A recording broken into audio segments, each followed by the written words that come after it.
Hi all.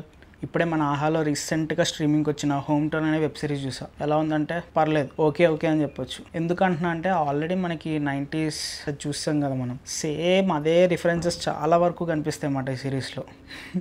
ఎందుకు అలా అన్నామంటే యాక్చువల్గా సిరీస్ స్టార్ట్ చేయగానే నాకు ఫస్ట్ ఫ్రేమ్ నుంచి కూడా అదే ఫీలింగ్ వచ్చింది. ఆ ఇల్లు సెటప్ కానీ, కొన్ని క్యారెక్టర్స్ కానీ, వాళ్ళ school uniforms, class rooms, everything కొంచెం డిఫరెంట్గా ఏం ట్రై చేయాలన్న ఫీలింగ్ వచ్చింది అనమాట. మేబీ ఇదివరకు మనం అది చూసేసాం కాబట్టి ఇది అలా అనిపించింది అంటే లేదు. యాక్చువల్గా మనకి 90sలో కొంచెం కామెడీ కానీ, ఫ్యామిలీ ఎమోషన్స్ కానీ కొంచెం ఎక్కువ ఉంటాయి. దీంట్లో అంత లేవు అన్నమాట. ఒక్క లాస్ట్ ఎపిసోడ్ తప్పించి మిగతావన్నీ కూడా ఓకేగా ఉంటాయి.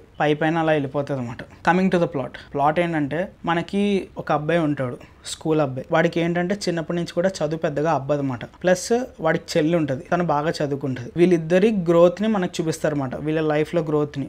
ఎక్కడి నుంచి అంటే స్కూలింగ్ దగ్గర నుంచి వీళ్ళ కాలేజ్ కంప్లీట్ అయ్యే వరకు కూడా మనకి ఈ సిరీస్లో చూపిస్తారు 5 ఎపిసోడ్స్లో. వీళ్ళ ఫ్యామిలీలో వీళ్ళ పేరెంట్స్ ఎలా ఉంటారంటే వీడినేమో ఎలాగైనా చదివించి ఫారెన్ పంపించాలి, ఈ అమ్మాయికి ఏమో మంచి సంబంధం చూసి పెళ్లి చేసేయాలి అనుకుంటారు. సో లాస్ట్కి ఏం జరిగింది, వీడు నిజంగానే చదువుకున్నాడా, వాళ్ళ నాన్న ఫోర్స్ చేసినట్టు, ఈ అమ్మాయికి పెళ్ళి అయిపోయిందా, లేకపోతే తిను ఫారెన్ వెళ్ళిందా, వీడు వేరే పని ఏదైనా చేసుకుంటున్నాడా అన్నది మనకి సిరీస్ యొక్క ప్లాట్ లైన్ అనమాట. ఇంకా కమింగ్ టు పాజిటివ్స్, మ్యూజిక్ అని చెప్పొచ్చు. నాకు మ్యూజిక్ అనేది బాగా నచ్చింది. ఇంకొకటి ఏంటంటే సిరీస్లో కొంచెం కామెడీ ఉంటుంది. ఆ కామెడీ కూడా మనకి ఎవరు జనరేట్ చేస్తాడంటే మన 90s కిడ్స్లో ఆల్రెడీ చూసాం.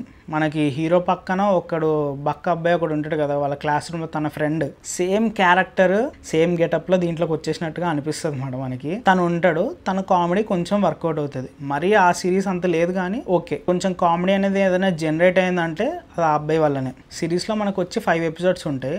ఓవరాల్గా టోటల్ రన్ టైం కూడా మొత్తం కలిపి 1 hour 30 minutes అంతే, 5 ఎపిసోడ్స్కి కలిపి. ఎందుకంటే దగ్గరికి ఒక్కొక్క ఎపిసోడ్ 20 to 25 minutes ఉంది అంతే. 5 ఎపిసోడ్స్ని లైఫ్లో జరిగే చిన్న మూమెంట్స్ ఏమైతే ఉంటాయో దాన్ని ఒక ఎపిసోడ్ కింద పెట్టుకున్నారు. దాంట్లో అన్నిటికన్నా నాకు బాగా నచ్చింది లాస్ట్ ఎపిసోడ్ కొంచెం ఎమోషనల్గా కానీ మొత్తం కనెక్షన్స్ అన్ని బాగుంటుంది. మిగతా వాటితో కంపేర్ చేస్తే అది కొంచెం బాగా అనిపించింది. ఇంకా కమింగ్ టు క్యారెక్టర్ పర్ఫార్మెన్సెస్ అంతే, అందరూ ఓకేగా చేశారు. మనకి రాజీవ్ కనకాల గారు, ఝాన్సీ గారు ఉంటారు కానీ వాళ్ళు కూడా ఓకే, నాకు పెద్దగా ఏం అనిపించలేదు, అంత ఇంపాక్ట్ ఏం క్రియేట్ చేసినట్టు అనిపించలేదు. ఇంకా మెయిన్ లీడ్ హీరో క్యారెక్టర్ కానీ వాళ్ళ చెల్లి క్యారెక్టర్ కూడా ఓకే. కొంచెం ఏదైనా బాగుంది అంటే చెప్పే కదా, హీరో ఫ్రెండ్ క్యారెక్టర్ లో కన్నా తను కొంచెం స్టాండ్ అవుట్ అయ్యమాట. ఇంకా సినిమాటోగ్రఫీ ఇవన్నీ చూసుకుంటే సేమ్ నాకు 90sలో ఎట్లా అనిపించిందో సేమ్ అలాగే అనిపించింది. మొత్తం అన్ని కలిపి నాకు ఆ 90sనే ఎక్కువ గుర్తు చేసింది. ఇంకొకటి ఏంటంటే లవ్ స్టోరీ ఉంటుంది దీంట్లో. ఆ లవ్ స్టోరీ నాకు పెద్దగా ఏం అనిపించలేదు, ఏదో అబ్రప్ట్గా కట్ చేసేస్తారు. అంటే కొంచెం బిల్డ్ చేస్తున్నారు, అరే బాగానే ఉంది కదా అనిపిస్తుంది, సడన్గా ఎందుకో కట్ చేసేస్తారు. లవ్ స్టోరీలో మళ్ళీ ఒక సాంగ్ ఉంటుంది,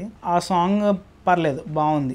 ఈ లవ్ ఎపిసోడ్ మనకి ఏదైతే లవ్ ట్రాక్ ఎపిసోడ్ ఉందో అది యాస్టీస్ నాకు కాపీ పేస్ట్ లా అనిపించింది అనమాట 90s నుంచి. యాక్చువల్గా సేమ్ ఎపిసోడ్ దాంట్లో కూడా ఉంటుంది, కానీ దాంట్లో కొంచెం లవ్ స్టోరీ కొంచెం ప్రోగ్రెసివ్గా వెళ్తుంది. అంటే లాస్ట్ కట్ అయిపోవచ్చు కానీ కొంచెం బాగుంటుంది ఆ ఎపిసోడ్ వరకైనా. దీంట్లో అది కూడా ఉండదు, సగంకే కట్ అయిపోతుంది. ఇంకా ఓవరాల్గా సిరీస్ చూడాలా అంటే చూసేయచ్చు. It is okayish one. ఎక్కువ మనకి పెద్ద రన్ టైం కూడా లేదు, 1 hour 30 minutes కాబట్టి చూసేయచ్చు అన్నమాట. సరే మరి నెక్స్ట్ వీడియోలో మళ్ళీ కలుద్దాం. అంతవరకు బాయ్.